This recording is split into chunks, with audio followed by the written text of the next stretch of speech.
Buster Keaton, l'homme qui ne rit jamais, incarne à lui seul une poétique de l'échec. Il ne se contente pas de subir les catastrophes, il danse avec elles, les transforme en mouvement, en invention, en élégance. Aujourd'hui donc, une vignette autour de Keaton et la mise en scène de l'échec.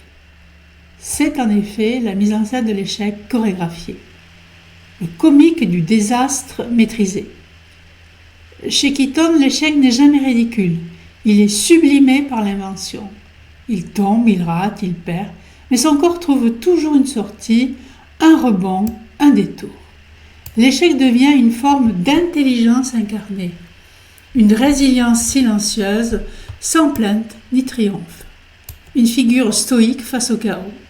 Son visage impassible traverse les tempêtes comme un enfant qui ne comprend pas la cruauté du monde, mais continue d'avancer. Cela en fait une figure de résistance douce, capable de désamorcer la violence par le style. Le maître des lois absurdes. Dans ses films, le monde est souvent absurde, les lois physiques sont folles. Mais Keaton accepte l'absurde.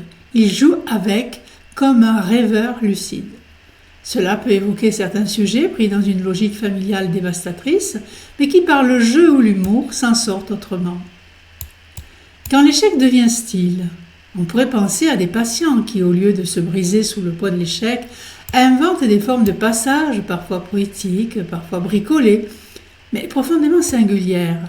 Keaton, c'est l'art de tomber sans se blesser, l'art de faire de l'impossible un terrain de jeu, non pour nier la douleur, mais pour ne pas s'y engloutir. L'art de tomber, vitalité psychique et créativité dans l'échec. Ne pas transmettre Keaton aux enfants, c'est leur voler un modèle de sublimation silencieuse. Une manière d'accueillir l'échec avec style, de faire avec les failles du monde sans se replier ni s'effondrer. Enjamber Keaton, c'est écarter une éducation à la perte joyeuse, à la créativité dans l'obstacle, à la dignité dans la chute. Pourquoi Keaton devrait être à l'école dès l'enfance ? Une école de l'échec digne. Keaton apprend à rater avec panache, sans drame, sans plainte, mais aussi sans arrogance. Il enseigne qu'on peut tomber sans être nul, que l'échec fait partie du jeu, parfois même qu'il en est le moteur. Une leçon sur le réel. Contrairement à l'héroïsme triomphant de certains récits modernes, Keaton est toujours dans un corps aux prises avec les lois du monde. Les murs, les machines, les trains, il dialogue avec le réel, il ne le nie pas, il le contourne, il s'y frotte. C'est une philosophie incarnée de la vie. Et aussi une esthétique du silence.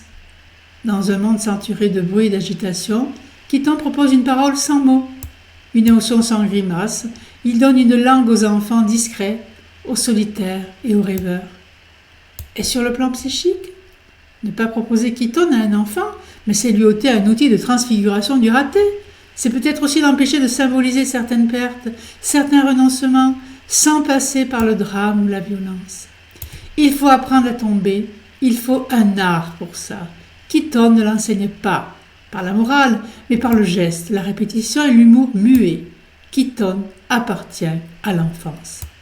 Keaton, c'est le droit de tomber. Pourquoi Buster Keaton appartient à l'enfance ? Bien, il est des œuvres qu'on ne devrait jamais réserver aux adultes. Non pas parce qu'elles soient inaccessibles à l'intelligence enfantine, mais parce qu'elles parlent sans le dire à ce qui se joue dans l'enfance avec la plus grande gravité, le rapport au réel, à l'échec et à la perte. Buster Keaton ne parle pas. Il chute, il glisse, se relève, affronte des murs, des machines, des figures d'autorité. Il n'affirme pas, il tente, il échoue avec art. Keaton est une école du réel. Dans un monde saturé d'idéalisation, Keaton enseigne à l'enfant que le réel ne se contourne pas par le rêve, mais par la ruse, l'adresse, l'acceptation de la chute. Il n'y a ni gloire ni plainte, seulement le mouvement, le recommencement, la poésie du raté. C'est une esthétique de la dignité. Keaton, c'est la pudeur face à la déroute, aucun excès, aucune fureur, aucune revendication. Il offre une figure d'enfant sans mots, mais jamais sans présence. Pour ceux qui ne savent pas dire, pour ceux qui tombent trop souvent, il montre que l'on peut exister avec style au cœur du désastre. Keaton, c'est une pédagogie du possible. À l'âge où l'on apprend à marcher, à lire et à échouer, Keaton dit une réponse sans humiliation. Il ne promet pas la réussite, il offre le droit d'essayer. Il dérobe l'échec à la honte. Apprendre à tomber, c'est apprendre à vivre sans se retirer de soi-même.